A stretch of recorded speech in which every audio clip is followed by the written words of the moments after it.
اعوذ باللہ من الشیطان الرجیم بسم اللہ الرحمن الرحیم وبہ نستعین وہو خیر ناصر ومعین۔ لاکھوں کروڑوں درود و سلام ہو سید الانبیاء امام الانبیاء رحمت للعالمین محمد مصطفیٰ صلی اللہ علیہ وآلہ وسلم پر، ان کی ذات اقدس پر، ان کے آل پاک پر اور اصحاب منتجبین پر۔ ناظرین کرام، پروگرام امید نجات کے ساتھ آپ کا میزبان ڈاکٹر مظفر رضوی آپ کی خدمت میں حاضر ہے۔ میری جانب سے آپ تمام محترم ناظرین کی خدمت میں السلام علیکم ورحمۃ اللہ وبرکاتہ۔ ناظرین کرام، آج ہم ایک ایسے موضوع پر گفتگو کرنا چاہتے ہیں کہ جو معاشرے میں بہت ہی اہم ترین موضوع سمجھا جاتا ہے۔ ایک ایسا گناہ ہے، ایک ایسی بیماری ہے جو معاشرے میں اکثر انسانوں میں یہ بیماری کسی نہ کسی طریقے سے پائی جاتی ہے۔ اللہ کے نبی صلی اللہ علیہ وآلہ وسلم کا فرمان ہے، ان الحسد یأکل الحسنات، بے شک حسد جو ہے وہ تمام نیکیوں کو کھا جاتا ہے۔ یعنی انسان بہت ساری نیکیاں کرے لیکن اس کے بعد اس کے اندر یہ خامی پیدا ہو جائے، یہ برائی اور یہ بری صفت اس کے اندر پیدا ہو جائے حسد کی، تو وہ ساری نیکیاں جو انجام دے چکا ہے وہ یہ حسد اس کو کھا جائے گا، ختم کر دے گا۔ لہذا اس بیماری سے، اس مرض سے، اس گناہ سے ہمیں محفوظ رہنے کی ضرورت ہے۔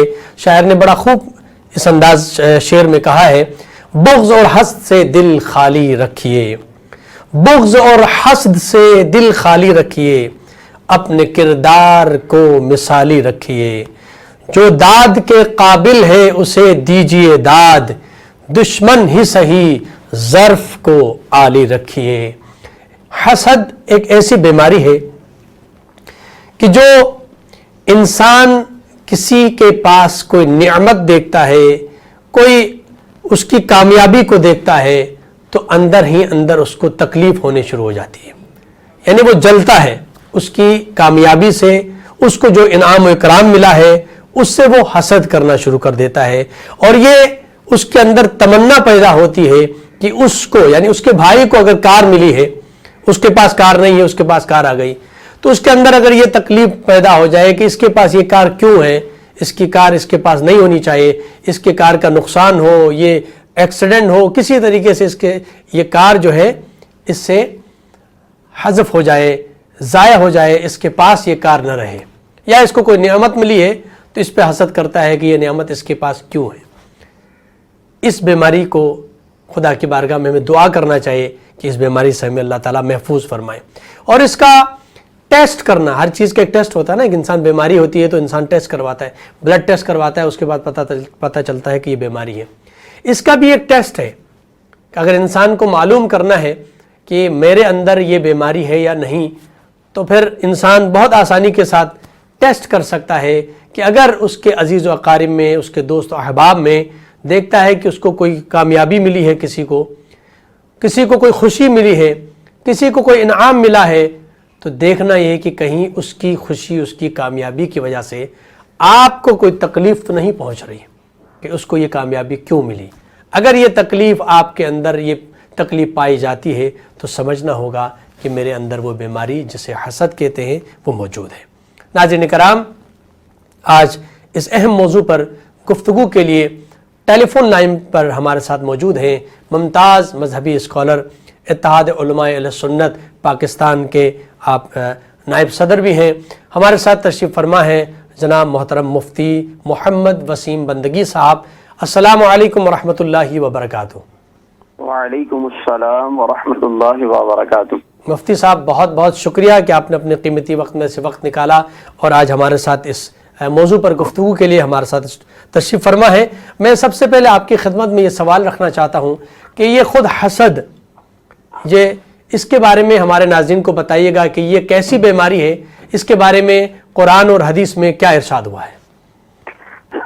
اعوذ باللہ من الشیطان الرجیم، بسم اللہ الرحمن الرحیم، وَمِن شَرِّ حَاسِدٍ إِذَا حَسَدَ، صدق اللہ العظیم۔ ڈاکٹر صاحب، بہت بہت شکریہ، آپ نے ہمیں موقع عنایت کیا اور اس عنوان پر گفتگو کرنے کا ہمیں بھی موقع فراہم کیا گیا۔ اگر میں آسان الفاظ میں جو ہے وہ حسد کی ایک ڈیفینیشن رکھ دوں، جیسا کہ آپ نے ابھی ابتدا میں اپنی گفتگو میں بھی فرمایا، علامہ راغب اصفہانی صاحب فرماتے ہیں کہ جو شخص کسی نعمت کا مستحق ہے اور اس کے پاس وہ نعمت موجود ہے، اگر دوسرا شخص اس سے نعمت کے زوال کی تمنا کرتا ہے کہ یہ نعمت اس سے چلی جائے، تو اس چیز کا نام حسد ہوتا ہے۔ اور اگر کسی کے پاس نعمت موجود ہے اور نعمت دیکھ کر یہ تمنا نہ کی جائے کہ اس کی نعمت زائل ہو جائے، ہاں اگر یہ تمنا کی جائے کہ ہمیں بھی مل جائے، تو پھر اس عمل کو حسد نہیں کہا جا سکتا ہے۔ کہنے کا مقصد یہ ہے کہ کسی کے پاس کوئی بھی نعمت دیکھنا اور پھر اس کے زائل ہونے کی تمنا کر لینا، اس کو حسد کا نام دیا جاتا ہے۔ حسد ایک بہت بری بیماری ہے۔ بعض بزرگ تو یہاں تک فرماتے ہیں کہ سب سے پہلا گناہ جو ہوا اس کائنات میں، جس کا آغاز ہوا، وہ حسد ہی تھا، اور وہ حسد ابلیس کو ہو گیا تھا حضرت آدم علیہ السلام سے، کیونکہ اس نے حضرت آدم علیہ السلام کو دیکھا کہ آپ اپنے شرف میں، اپنے رتبے میں بہت بلند ہیں، تو اسے حسد پیدا ہوا اور اس نے سجدہ کرنے سے انکار کر دیا کہ میں آپ کو سجدہ نہیں کروں گا۔ تو یعنی یہ آغاز جو شیطان کے مردود ہونے کا ہے، وہ بھی حسد ہی کی وجہ سے ہوا۔ اگر دوسری طرف ہم دیکھتے ہیں، ہمارے نبی پاک صلی اللہ علیہ وآلہ وسلم جب اس کائنات میں تشریف لے آئے اور اب آپ جو ہے وہ حق کی دعوت دے رہے تھے، آپ حق پر تھے، آپ اللہ کے نبی تھے، لیکن اس کے باوجود ایسا ہوا کہ یہود نے آپ صلی اللہ علیہ وآلہ وسلم پر ایمان لانے کے بجائے آپ کی مخالفت میں کھڑے ہو گئے۔ حضرت عبداللہ بن عباس فرماتے ہیں کہ یہ یہود کس وجہ سے حضور کو نبی نہیں مان رہے تھے؟ فرمایا حسد کی وجہ سے ہی نہیں مان رہے تھے، کیونکہ انہیں بھی حسد ہو گیا تھا۔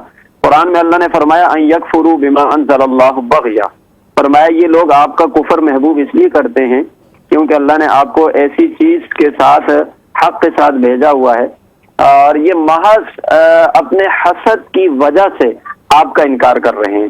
یعنی حسد ایک ایسی بیماری ہے جو انسان کو نہ جانے کن کن برائیوں میں مبتلا کر دیتی ہے اور اللہ کی رحمت سے دور کرتی ہے۔ اچھا مفتی صاحب، آپ کی خدمت میں یہ سوال رکھنا چاہوں گا کہ یہ دو طرح کی چیزیں انسان کے اندر، یہ جب کسی کے پاس کوئی کامیابی اور کوئی انعام کسی کو ملتا ہے تو اس وقت دو طرح کی جو نا یہ عادت یا انسان کے اندر وہ خصوصیت، آپ اس کو خصوصیت کہیں، اس کی صفت کہیں۔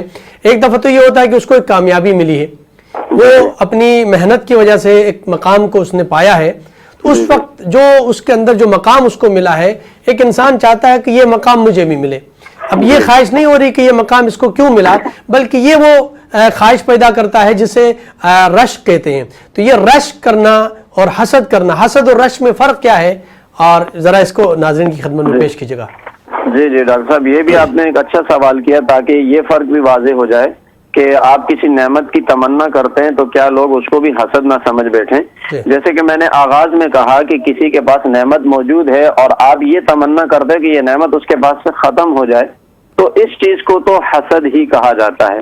البتہ اگر کسی کے پاس نعمت دیکھی اور آپ یہ چاہتے ہیں کہ یہ نعمت مجھے بھی مل جائے اور اس کے پاس بھی رہے، اس کے پاس سے نعمت کے زائل ہونے کا آپ کوئی اظہار اور خواہش نہیں کرتے، تو اسے رشک کہا جاتا ہے، اور رشک کرنا جائز ہے۔ ٹھیک ہے، اگر ہم احادیث کے تناظر میں اس بات کو سمجھنا چاہیں تو حضرت حارثہ بن نعمان رضی اللہ تعالیٰ عنہ بیان فرماتے ہیں کہ نبی پاک صلی اللہ علیہ وآلہ وسلم نے اس حوالے سے جو ہے باقاعدہ ہماری رہنمائی فرمائی ہے کہ حضرت ابو ہریرہ رضی اللہ تعالیٰ عنہ سے یہ حدیث مروی ہے کہ حضور علیہ السلام نے فرمایا صرف دو شخصوں پر حسد کرنا جائز ہے۔ فرمایا ایک اس شخص پر جس کو اللہ نے قرآن عطا فرمایا اور وہ دن رات قرآن مجید کی تلاوت کرتا ہے، سو وہ آدمی یہ تمنا کرے کہ کاش مجھے بھی قرآن دیا جاتا تو میں بھی دن رات اسی طرح قرآن کی تلاوت کرتا۔ اور دوسرا فرمایا اس شخص پر جس کو اللہ نے مال عطا فرمایا اور وہ شخص حق کے راستے میں مال کو خرچ کرتا ہے، اب دوسرا شخص یہ تمنا کرتا ہے کاش کہ مجھے بھی مال دیا جاتا تو میں بھی اس کی طرح مال خرچ کرتا۔ اس حسد کو جائز کہا، اور علماء فقہا کہتے ہیں کہ یہ رشک ہے، یعنی یہ کرنا جائز ہے کسی کے پاس اچھی نعمت ہے اور آپ بھی یہ خواہش کرتے ہیں کہ کاش مجھے بھی یہ نعمت مل جائے اور اس کے پاس سے نعمت زائل نہ ہو، کسی کے پاس نعمت کے زائل نہ ہونے کی تمنا کرنا اور اپنے پاس آنے کی تمنا کرنا، اس کو حسد نہیں کہا جاتا، اسے رش کی کہا جاتا ہے۔ اچھا مفتی صاحب، یہاں پر مختصر سا بریک کا وقت ہوا چاہتا ہے۔ ناظرین کرام، ایک مختصر سا بریک کے بعد آپ کی خدمت میں دوبارہ حاضر ہوتے ہیں، ہمارے ساتھ رہیے گا۔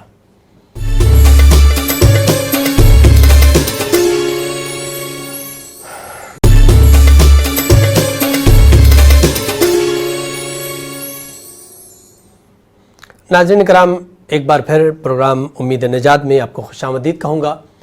آج ہم جس موضوع پر گفتگو کر رہے ہیں وہ حسد ہے، جس کے لیے اللہ کے نبی کا فرمان کہ حسد ایک ایسی برائی ہے کہ جو انسان کی ساری نیکیوں کو کھا جاتی ہے، اور اس کے بارے میں فرمایا گیا کہ حسد ایک ایسا زہر ہے کہ جو انسان خود پیتا ہے اور توقع یہ کرتا ہے کہ دوسرا مر جائے۔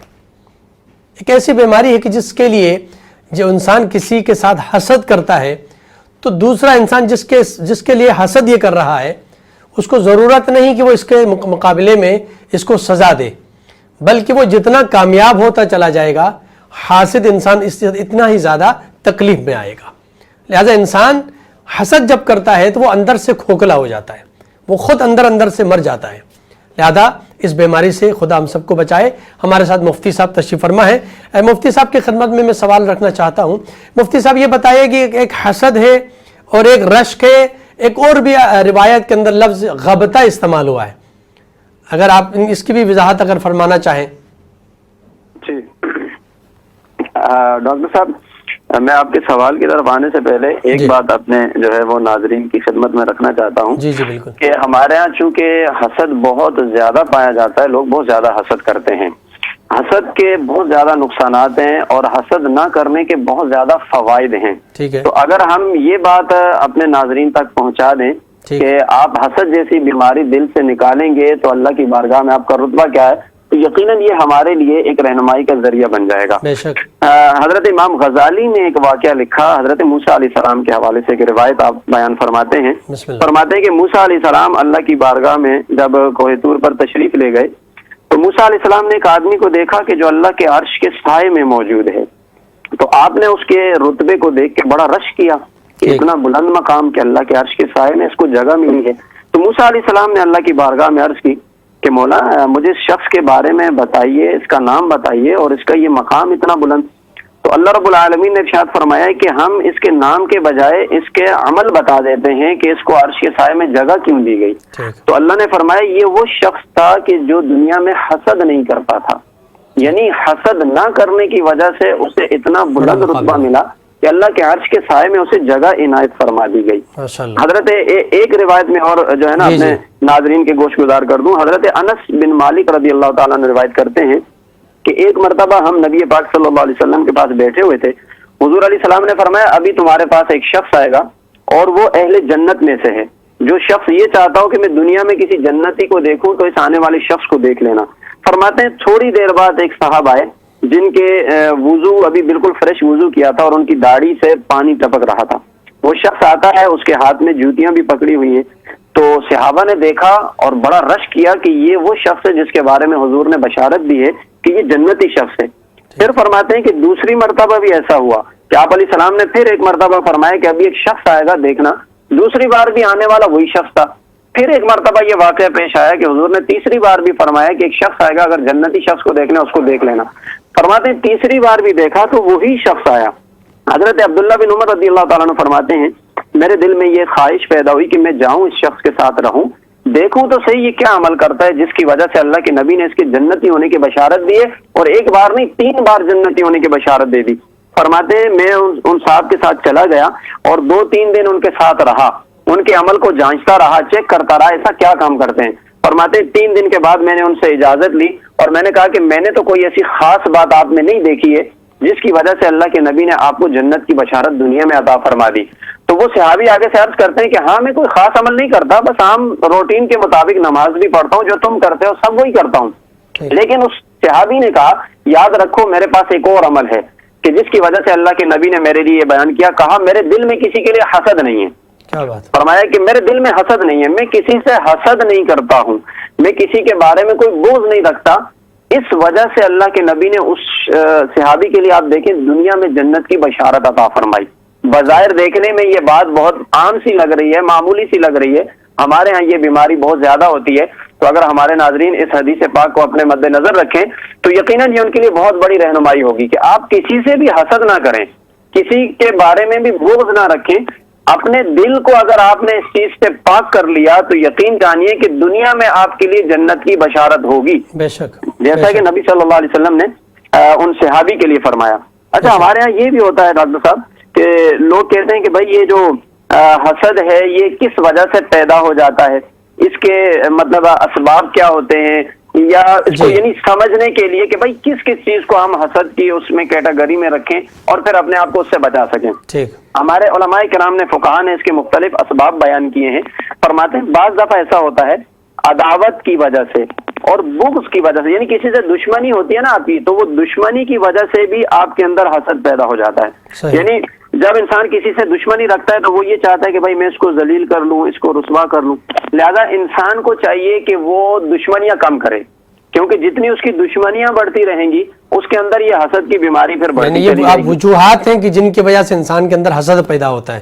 جی بالکل. اس میں ایک یہ ہے کہ دشمنی ہے، کسی سے انسان عداوت رکھتا ہے تو اس کی وجہ سے انسان کے اندر حسد پیدا ہوتا ہے. حسد پیدا ہو جاتا ہے. اسی طرح فقہاء یہ بھی فرماتے ہیں کہ تکبر کی وجہ سے بھی حسد پیدا ہو جاتا ہے. یعنی ویسے بھی تکبر منع ہے لیکن یہ تکبر خود ایک بیماری ہے، پھر اس کی وجہ سے ساتھ میں حسد بھی پیدا ہو جاتا ہے. کیونکہ جب انسان اپنے ہم اثر لوگوں پر کسی چیز میں فوقیت حاصل کرنا چاہتا ہے نا، تو وہ چاہتا ہے کہ بھائی یہ مقام مجھے ہی ملے، یہ بڑائی، یہ عزت میری ہونی چاہیے، دوسرے کی نہیں ہونی چاہیے. اگر بالفرض کسی دوسرے کو بھی اس کے معاصرین میں سے وہ مقام مل جاتا ہے تو پھر وہ ان سے حسد کرنے لگتا ہے، کیونکہ وہ اپنے آپ کو بڑا بنانا چاہتا ہے نا. تو یہ تکبر کی وجہ سے بھی انسان کے اندر حسد جیسی ایک بہت بری بیماری پیدا ہو جاتی ہے. بعض دفعہ ایسا بھی ہوتا ہے ڈاکٹر صاحب کہ لوگ کسی شخص کو کم درجہ خیال کرتے ہیں، یعنی چھوٹا سمجھتے ہیں، لیکن اچانک اس شخص کو کوئی بڑا منصب مل جاتا ہے. اچھا، جب اسے منصب مل جاتا ہے تو لوگ اس سے بھی حسد کرنا شروع کر دیتے ہیں. یہ بھی ہوتا ہے کہ ایک شخص ہے وہ عام سا تھا، کم درجے کا تھا، لیکن اللہ نے اسے کوئی مقام دے دیا تو لوگ اس سے حسد کرتے ہیں اور کہتے ہیں یہ تو بہت کم درجہ شخص تھا، اس کو یہ مقام کیسے مل گیا. اب وہ بھی یہ چاہتے ہیں کہ اس سے یہ منصب زائل ہو جائے. لہذا یہ والی سوچ اور فکر بھی انسان کو اپنے اندر سے ختم کرنی چاہیے. اچھا مفتی صاحب، یہاں پر میں یہ سوال آپ کی خدمت میں رکھنا چاہوں گا کہ چونکہ ایک بہت بڑی بیماری ہے جس کے اندر اس بیماری کی وجہ سے کئی اور بیماریاں آ جاتی ہیں. یعنی اس میں بغض و عناد اور یہ سب چیزیں، اس میں پھر انسان غیبت کرتا ہے، کسی کی کچھ برائی کرتا ہے، یہ ساری چیزیں انسان کے اندر حسد کی بیماری کی وجہ سے پیدا ہوتی ہیں. تو پھر کیا ایسی چیزیں ہیں کہ جس کے ذریعے سے ہم اس بیماری سے بچ سکتے ہیں، اس حسد سے بچ سکتے ہیں؟ جی بالکل بالکل، آپ نے بہت ہی اہم ترین سوال کیا کہ جب یہ اتنی بری بیماری ہے تو اسباب بھی ہمیں پتہ چل رہے ہیں، تو اس کے زائل کرنے کا علاج بھی ہمیں معلوم ہونا چاہیے کن طریقوں سے ہم اس بیماری سے بچ سکتے ہیں. لیکن حسد کو زائل کرنے کا ویسے عام طریقہ تو یہی ہے کہ انسان کو چاہیے کہ وہ اللہ کی تقدیر پر اپنے ایمان کو مستحکم کرے، یعنی اسے خود جو نعمتیں مل گئی ہیں ان پر وہ راضی رہے اور اللہ کا شکر ادا کرے، اور جو نعمتیں اس کو نہیں ملی اس پر اسے چاہیے وہ صبر کرے. دوسرے جو لوگ ہیں انہیں جو نعمتیں مل گئی ہیں انہیں دیکھ کر ملول نہیں ہونا چاہیے، نہ یہ کرنا چاہیے کہ انہیں کوئی نقصان ہو جائے، کیونکہ ان چیزوں سے پھر انسان کے اندر حسد پیدا ہوتا ہے. بلکہ حسد کرنے والے کو چاہیے کہ وہ ایسے کام کرے جو حسد کے تقاضوں کے خلاف ہونے چاہیے. اگر حسد کی وجہ سے وہ اس کی برائی کرنا چاہتا ہے تو اسے چاہیے تعریف کرے، یعنی یہ اس کو ایسا کام کرنا چاہیے جو اسے حسد سے دور کر سکتا ہو. اسی طریقے سے حسد کی وجہ سے اگر وہ اس کے سامنے اپنی بڑائی کا اظہار کرنا چاہتا تھا تو اسے چاہیے کہ اس کے سامنے تواضع کر لے، وہ عاجزی کر لے. اور سب سے اہم علاج اس کا یہ ہے کہ انسان حسد کی وجہ سے پیدا ہونے والے نقصانات پر غور کرے کہ اس کی وجہ سے کتنے نقصانات پیدا ہوں گے اور اللہ کی بارگاہ میں کتنا ناراضگی کا سبب بنے گا. جب نقصانات کی طرف ذہن جائے گا تو پھر انسان کو یہ ایک انڈیکیٹر ہوتا ہے، ایک تنبیہ ہوتی ہے کہ دیکھیں اس سے تو میرا اتنا بڑا نقصان ہونے والا ہے. اچھا، حسد کی وجہ سے نقصانات کیا ہوتے ہیں آپ دیکھیں. حسد کی وجہ سے انسان اللہ کے حکم اور اس کی تقسیم کو ناپسند کرتا ہے، کیونکہ اللہ نے جس کو چاہا جو نعمت دی ہے، اگر آپ حسد کریں گے تو پھر اللہ کی تقسیم پر معاذ اللہ ناراضگی کا اظہار کر رہے ہیں. اسی طرح انسان جب کسی مسلمان کے پاس زیادہ نعمتیں دیکھ کر حسد کرتا ہے تو وہ اولیاء اللہ کے زمرے سے خارج ہوتا ہے، اللہ کے نیک بندوں کے جو ہے نا دائرہ کار سے وہ باہر نکل رہا ہوتا ہے. یہ نقصانات ہیں حسد کے. صحیح. اسی طرح حسد کرنے والا شخص ہمیشہ جلتا رہتا ہے, کڑتا رہتا ہے, جیسے جیسے دوسرے اپنا لوگوں نقصان کے پاس کرتا ہے. جی زیادہ نعمتیں دیکھتا ہے تو اندر ہی اندر خود اسے ایک جلن سی محسوس ہوتی ہے. بے شک. اسی طرح حسد کرنے والا شخص لوگوں کے نزدیک مذموم ہو جاتا ہے, لوگ اس کی مذمت کرتے ہیں, پھر وہ اللہ کے نزدیک بھی مذموم. اب آپ دیکھیں کتنے بڑے نقصانات ہیں. بے شک. اگر انسان ان نقصانات کی طرف توجہ کرے میرے خیال سے تو وہ یقیناً اپنے آپ کو پھر حسد سے بچا سکتا ہے. بہت شکریہ مفتی صاحب, بہت شکریہ. آپ نے بہت اپنے قیمتی وقت میں سے وقت نکالا اور بہترین آپ نے اس کی تفصیلات بیان فرمائی ہمارے ناظرین کی خدمت میں کہ کتنی بڑی بیماری ہے اور اس بیماری سے ہم کیسے بچ سکتے ہیں. آپ نے ہمارے ناظرین کی خدمت میں بیان کیا. آپ کا بے حد ممنون و مشکور, آپ کا بہت شکریہ. ناظرین کرام, یہاں پر ہمارے پروگرام کا وقت ختم ہوا چاہتا ہے. بس فقط یہ کہنا چاہوں گا کہ انسان کے اندر ان دو کیفیات میں سے ایک کیفیت تو لازمی پیدا ہوتی ہے کہ جب کسی کو کامیاب ہوتا دیکھتے ہیں یا تو وہ حسد کر رہا ہوتا ہے یا پھر رشک کر رہا ہوتا ہے. تو اسلام نے حسد کرنے کی ممانعت فرمائی اور رشک کرنے کو جائز قرار دیا ہے. انسان رشک کرے اور وہ کامیابی جو اس محنت سے اس کو ملی ہے آپ بھی وہ محنت کریں اور آپ بھی وہ کامیابی حاصل کریں. ناظرین کرام, اپنے میزبان ڈاکٹر مظفر رضوی کو اجازت دیجیے. اللہ نگہبان.